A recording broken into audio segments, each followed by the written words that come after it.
Саламатсыздарбы урматтуу ата-энелер. Биз бүгүн балдарыбызга мамиле жасоодо эмнелерге көңүл буруу талап кылынат деген теманын алкагында сөз кылмакчыбыз. Балаңызга кандай мамиле кылуу керектигин ойлонуп жатсаңыз, өзүңүзгө кандай мамиле кылышын каалаганыңызды ойлошуңуз абзел. Күнүңүздүн эң маанилүү темасы балаңыз болсун. Себеби эң чоң иш бала тарбиялоо болуп саналат. Урматтуу ата-энелер, биз балдарыбыздын ички дүйнөсүндө эмне болуп жаткандыгы жөнүндө ойлонбойбуз. Балабыз эмнени айткысы келип жаткандыгы жөнүндө назарыбызга да албайбыз. Ар дайым балдарыбыз биздин каалаганыбыздай болуп чоңоюшун гана максат кылабыз. А баланын үй бүлөсүнө карата эң көп кездешкен каршылыктары бар. Алар төмөнкүлөр. Бала эмне кылсам да жакпай жатам. Ар дайым эле сабак, андан башка нерсе жокпу? Мени роботтой көрүшөт. Мен жаш бала эмесмин го. Эмнеге мага ишенбейсиңер? Менин да жашоом бар да. Өздөрү кылбаганды менден каалашат. Эмне үчүн өзүмдүн каалаганымдай жашай албайм? Апам урушат, атам аябай чарчадым деп коет. Бөлмөмдүн чачык болушу оор күнөөбү? Мен үчүн иштеп жатышыптыр. Эмне кылайын? Бири-бири менен урушуп алышып, ачуусун менден чыгарышат. Досторумду сыйлашпайт. Мен бала багуучу же идиш жугучмунбу? Башкаларга салыштырылгандан тажадым. Жана башка ушул сыяктуу бир топ пикирлерди айткысы келет. Бирок аны ата-энелер уккубуз келбейт. Балдарыбыз менен, балдарыбыздын ою менен эсептешпейбиз. Мына ошол балдарыбыздын ою менен эсептешүү баланы жакшы тарбиялоо үчүн үй бүлөдө бала тарбиялоонун белгилүү педагогдор сунуштаган 26 жолун азыр сиздер менен бирге талкуулайбыз. Биринчи, ата-эне болуудан мурун балдарыңызга дос болуңуз. Экинчи, балдарыңыз менен ойноп жакшы убакыт өткөрүңүз. Үчүнчү, досторун үйгө алып келүүсүнө уруксат берип, ким менен чогуу жүргөнүн билиңиз. Төртүнчү, кээ бир көйгөйлөрүңүздү алар менен сүйлөшүүдөн тартынбаңыз. Ачык болуңуз. Бешинчи, жоопкерчиликтериңизге аларды да кошуп жоопкерчилик бериңиз. Алтынчы, бирге базарга чыгып, маанилүү бир өнөр көрүңүз.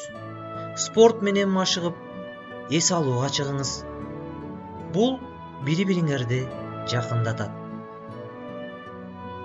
Жетинчи, балаңызды ар дайым сүйүп, башынан сылаңыз. Үйдүн гүлү, жалгызы деп маанилүү орду бар экенин айтыңыз. Бул баланы аябай бактылуу кылат жана сизге байланат. Сегизинчи, кылган ар бир жакшы мамилеңиз балаңыздын рухий ден соолугуна таасир этерин унутпаңыз. Тогузунчу, балаңыз кичинекей бир ийгилик жаратса да маани бериңиз. Бул аны бактылуу да кылат, дагы чоң ийгиликке жетүүсүнө шыктандырат. Онунчу, балаңыздын ийгиликсиздигин көргөнүңүздө аны чыңдоонун ордуна менимче бул жолу байкабай калдың. Бирок кийинкисинде ал катаңды оңдой алышыңа көзүм жетет деп ага дем бериңиз. 11. Ата-эне катары балдарыңызга бирдей мамиле кылыңыз. Бирисинин мамилеси башкасына терс көрүнбөсүн. Биринин сөзүн башкасы жалганга чыгарбасын. Бул баланы орто жолго таштайт. 12.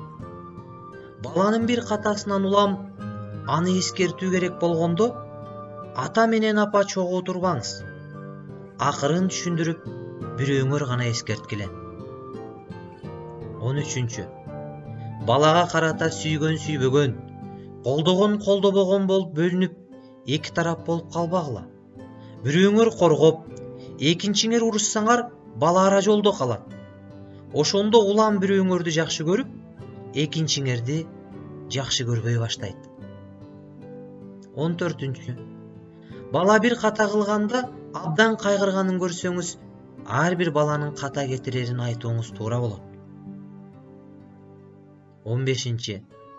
Ката кылган бала дайыма ката кылуу коркуусу жана тынчсыздануусу менен ката кыла бериши мүмкүн.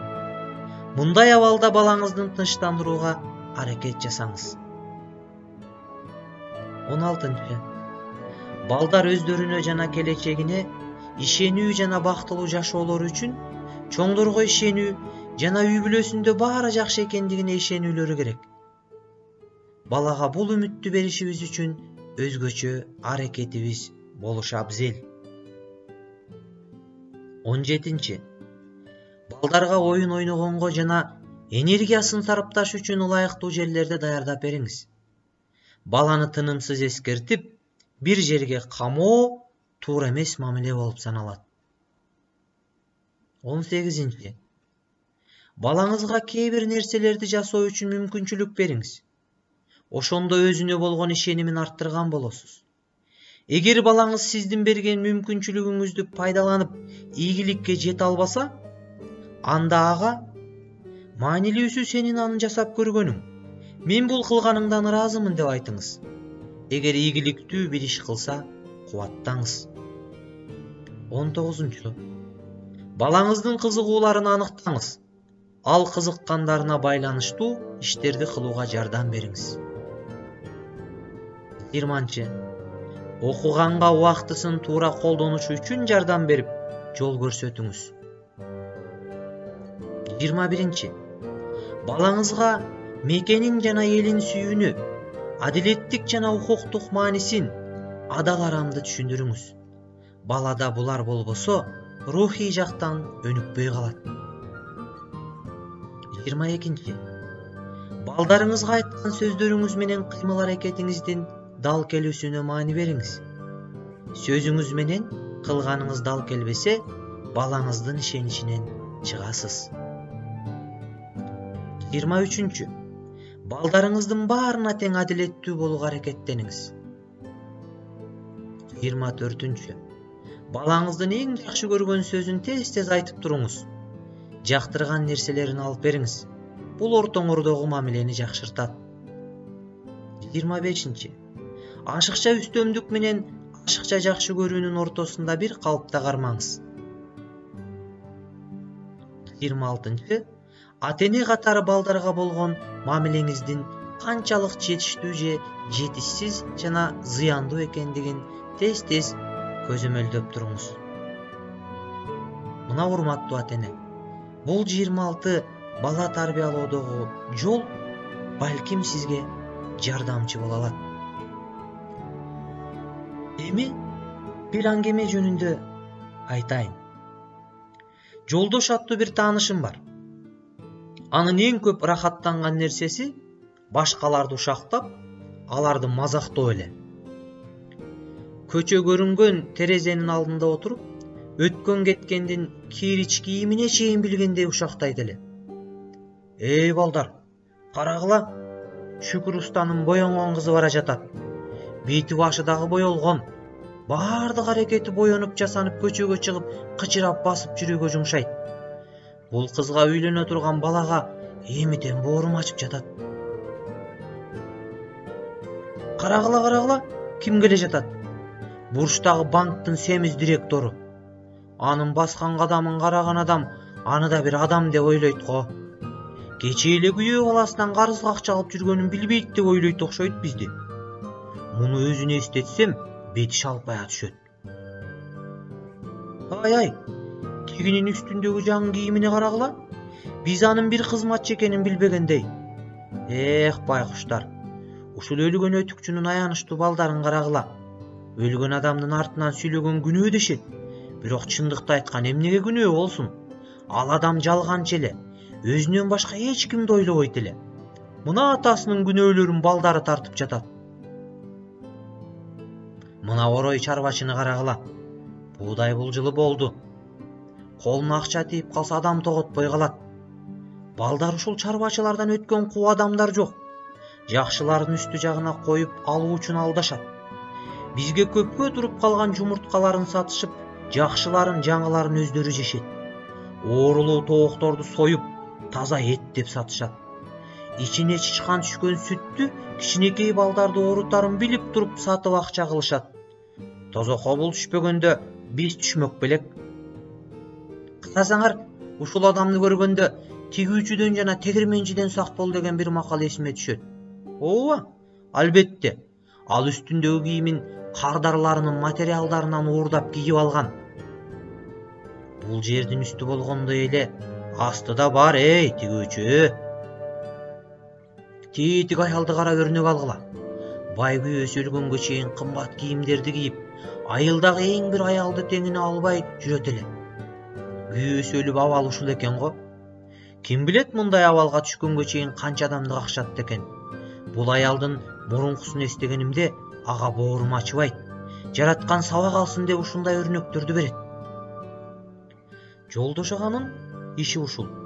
Үрөөнү сөз кылуу, ушактоо эле. Балдары аны угуп, адамды жек көрүп калышты. Атасынан эч кимге ишенбөө керек экендигин үйрөнүштү. Адамдарга дайыма жогорудан карашты. Кедей, кембагал адамдар ошого ылайык экен деп ойлошуп, эч кимге жардам колун сунушпады. Чоңойгондо да эч бир жакын достору болбоду. Карылыктары жалгыздык жана азап ичинде өттү. Мына урматтуу ата-эне, ушул аңгемеден тыянак чыгарсак болот.